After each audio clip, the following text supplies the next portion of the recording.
They're making it harder and harder every week to watch this football team. But I'm not going to abandon the Titans rundown. It's just not in my blood. So, what's good, y'all? Welcome back to the Titans rundown. I am your host, Micah McCamey, and if my voice is a little lower today, it's not because I'm depressed over the Titans' loss. Because look, I love the Titans, but I'm a better man than getting so low and so high on wins and losses. Like, a win will make me more happy and a loss may make me a little sad, but I'm not just gonna gripe onto it for the rest of my life. Well, most of the time. But I'm talking in this voice because I lost my voice on Sunday. I talked way too much, way more than I should have on Monday. And now I'm recording this on a Tuesday where I've just tried to let my voice rest a little bit. So yeah, this week was not good for the Titans. We lost 37-17. That's a lot better than it felt like. It felt more like a 31-7 game, if I'm being quite frank. But overall, this team, I don't know how else to say it. It has me concerned about a lot of things. But before we talk about the things that concern us, we got to talk about, first off, actually, before we get into even the positives, I got to tell y'all, I have another YouTube channel. Not too sure if that's common knowledge, but it is the Vols Rundown. I basically talk about Tennessee basketball, football, and I will be talking about baseball at some point. I don't know when that day will come, but I will talk about baseball at some point in the future. But as it stands right now, I don't know enough about baseball to give y'all good analysis of it. So that's really all I got about that. Go check out the Vols Rundown. I'll have it linked in the description. If it allows me to, actually, no, it won't allow me to put it on a card. So yeah, link for that YouTube channel is in the description if y'all want to go check that out. But anyway, we got to move on to the positives and negatives. Let's start out with the positives. First off, the O-line. I know that this is a bad defense, but we're taking every win that we can with this. The O-line looked pretty solid. There was only one sack allowed by Ravens, but apart from that, it was NPF let up 0 sacks and 3 pressures. Hey, NPF, that's not half bad. I don't think that you're making the case for you to start next year, but it's a pretty good game. Ravens had allowed 1 sack with 2 pressures. I think that Brunskill had 0 sacks with 1 pressure. Oh, man. What's his name? Skronsky is just as consistent as can be right now. 0 sacks, 0 pressures. Just playing very, very well right now.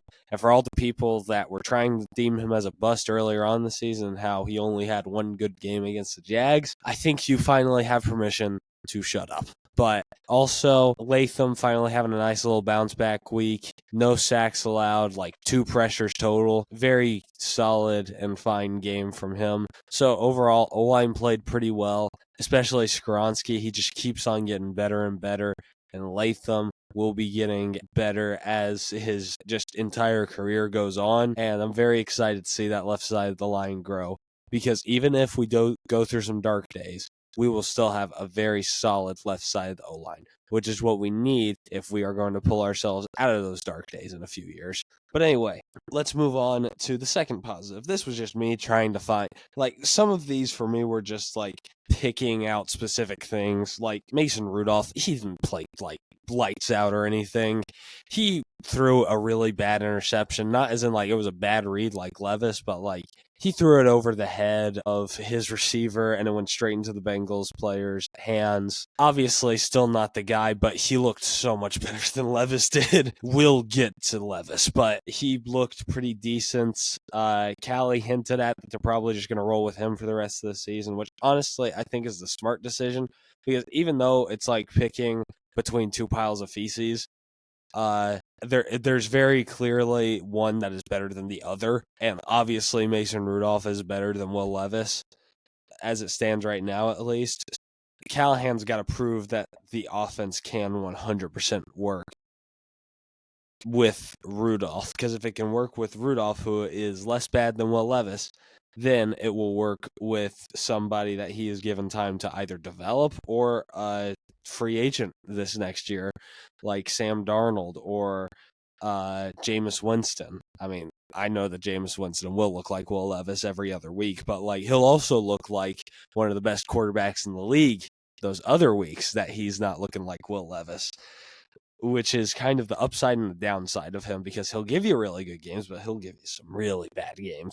But again, I'm interested to see how Rudolph plays over the last few weeks, because that will really show me what Callahan is like as a coach, and it will show me, like, can this offense 100% work? And overall, just excited to see how he does over the next few weeks. But this week, minus the interception, was a decent start for him. I know it was contained defense, but still, just putting that out there.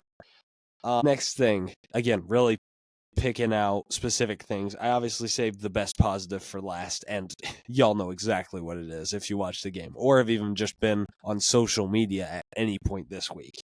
But second to last thing, draft position. There's not that much else to say there. We're still at 6, but like if we lose to the Jags again, there's no way that we don't leapfrog them. Same thing or similar thing with other teams. Like, I think that we can still jump the Patriots. I think they could get like one more surprise win in the last week of the season or something. Everybody just needs to, I don't know what I'm trying to say there, but I guess what I'm trying to say is that as long as those teams like show young flashes and win, then we can keep getting better draft position. That's really all I'm trying to say. But we're stuck at 6 right now.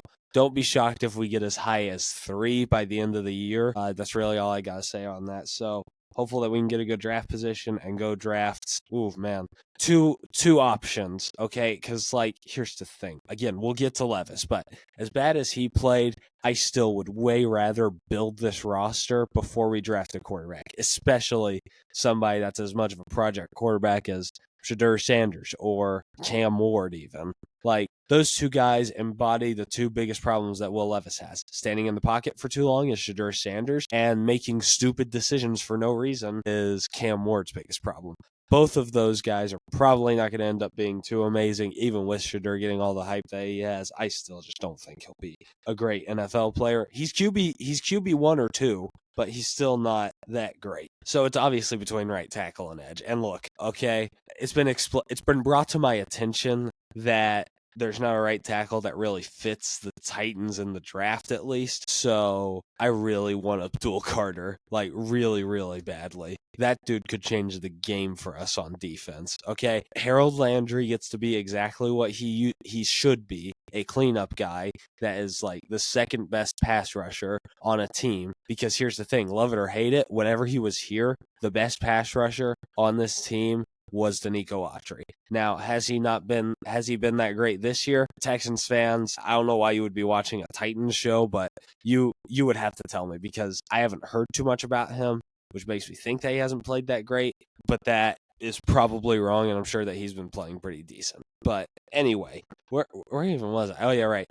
Draft position, just keep it good, and let's go get Abdul Carter. All right? But got to move on to the last positive. This one is very obvious, the T-Sweat run. I will put it right here for you to see it. Here it is.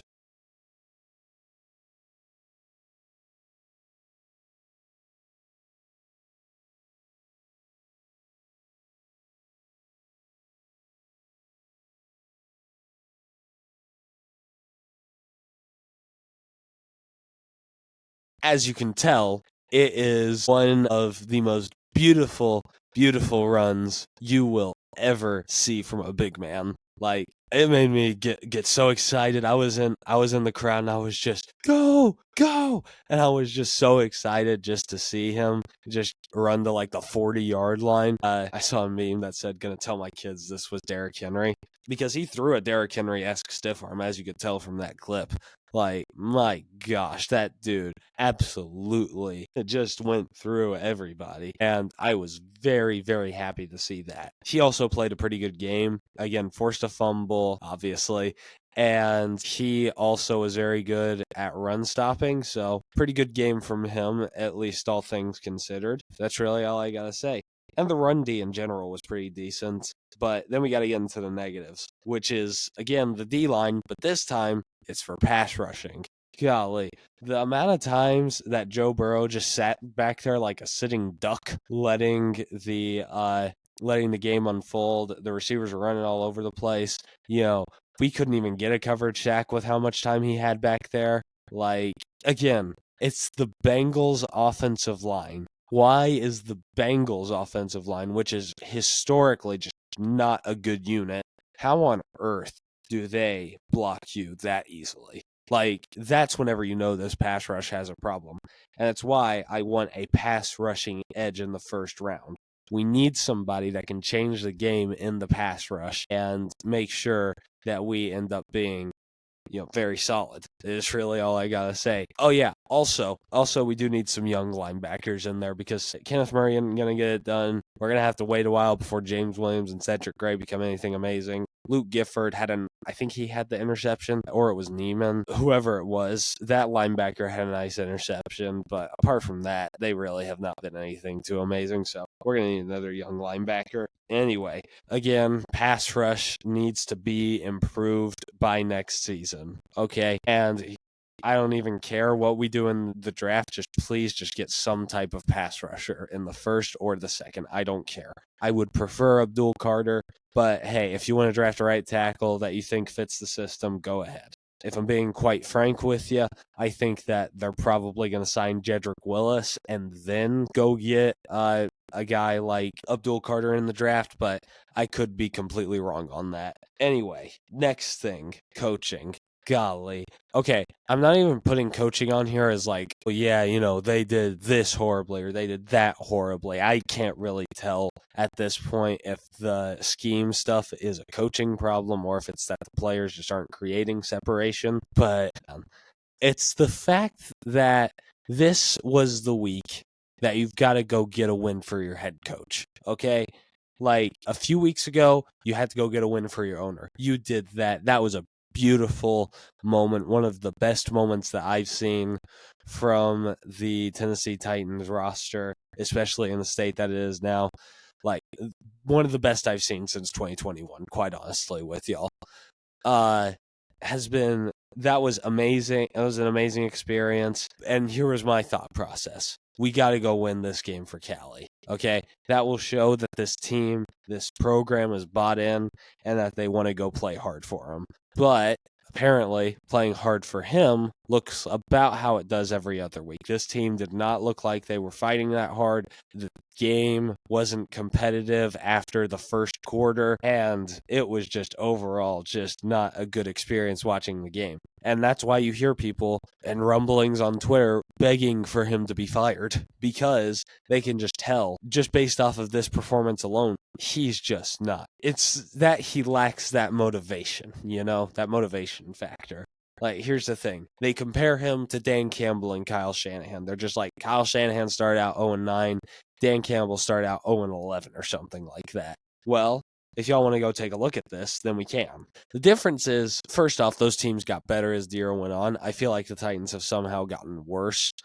That's really all that there is to that. And I feel like that with Kyle Shanahan, he's an offensive guru, offensive-minded coach that can basically scheme.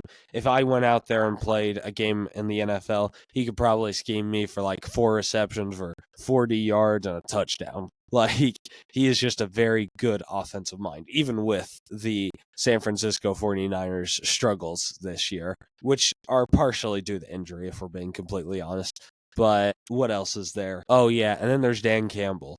Dan Campbell can motivate a man like nobody else can, okay? He is not a schematics guy. I think that's obvious enough. Ben Johnson and Aaron Glenn are like the brains of that operation. But he is an incredible motivator. The team wants to play for him. They'll fight hard for him. They did that all year, his first year. And golly, man, like, my thing is that Callahan does not have the motivation factor, but he doesn't have the guru factor either. Like, if you, like, I don't even care if you're like one or the other. Like, if you are a good offensive mind with the motivation factor of somebody like a Dan Campbell, good. Right on. Or if you're like Dave Canales, who is also seems very motivating and is a very good offensive mind, obviously, then like that's good too. But please, just at least show qualities of both. Like, Callahan looks like he was a solid offensive mind, would probably make a really good offensive coordinator, but he can't do some of the stuff that, other coaches can do in the motivation game, and that's what's holding him back right now. Now, who knows? Maybe that'll change. Maybe we figure out that he is an offensive guru later on down the line. But as it stands right now, I'm very concerned about his future with the Titans. Now, if he fires Colt Anderson, we're back on the train. But, man, he may not even fire Colt Anderson because the special teams hasn't been as disastrous as it was the past couple of weeks. Anyway, next thing, secondary. This should have been expected. They have T. Higgins, Jamar Chase, just a really good receiver core overall. And also thinking about how our secondary is banged up or it's young.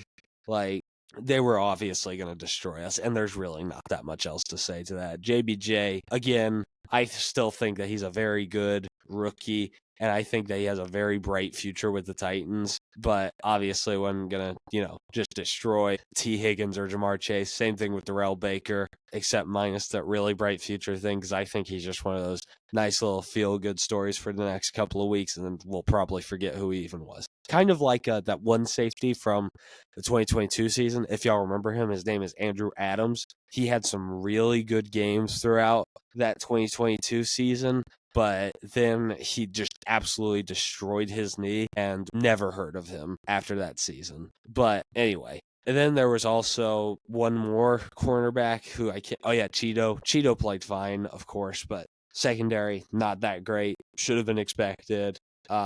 Now we got to move on. Final topic, Will Levis. I feel like an idiot.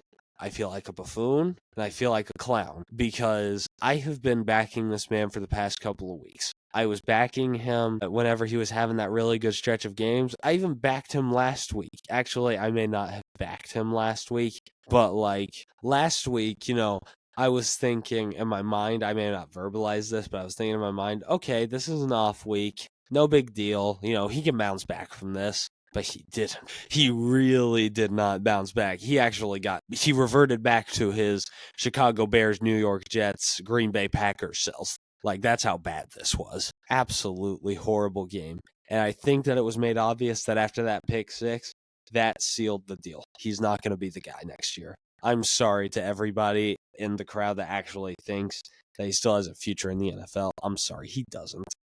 Who knows? Maybe I'm wrong. Maybe he goes somewhere else and does wonderfully for himself. I don't think he's Malik Willis, though. Malik Willis, okay, people aren't going to like this, but I still feel like that Malik Willis isn't that great. It's just that LaFleur is a great offensive mind that can scheme his receivers wide open. That's really all I have to say about that. And we won't talk about that later on. But still, I think that Will Levis is probably done. He's definitely done with the Titans. I think he's probably he's either gonna be playing in Canada, or he's gonna be playing with the UFL, or he's gonna be a backup that hops across the league for a couple of years. If Josh Dobbs didn't have if all of Josh Dobbs' mobility transferred into his arm strength is basically what I could see him being at his ceiling right now. But it's unfortunate, man. I really thought he was going to be the guy going into this season. And I should have listened to the people that I saw that were telling me he's not going to be the guy. We convinced ourselves after a really good Dolphins game, a really good Falcons game, and a decent Steelers game. Those three games made us think that he was going to be a franchise quarterback. But he's not, and that stinks, honestly. And the bad thing about it is that I would have rather him been this horrible quarterback next year. Because who are we going to draft this year? Shedeur Sanders? Cam Ward? We could have drafted Drew Aller. That would have been the one that I would have been at least decently fine with. But he obviously is not going to the NFL. He's coming back for another year. So I just don't know what this team is going to do about the quarterback position. And this definitely pushes us back a year or two. It's unfortunate, but hey, it's life. We move on. And look, this is a message to all Titans fans here. Sometimes you've got to go through the valleys to really appreciate the mountaintops. That's the 100% truth. I know that these are probably some of the roughest times that we've had as Titans fans. Heck, these may be worse than the 2-14 years, or the Ken Whisenhunt years, with Zach Mettenberger at quarterback. But I'm telling you, there is light at the end of this tunnel. I believe that even if Carthen and Callie end up disasters, AAS, Amy Adams-Strunk, the fan base is really not going to like me for this. But I think she can find another Vrabel-Robinson combination. I'm putting Robin's first 3 years, John Robinson, not the second half of his.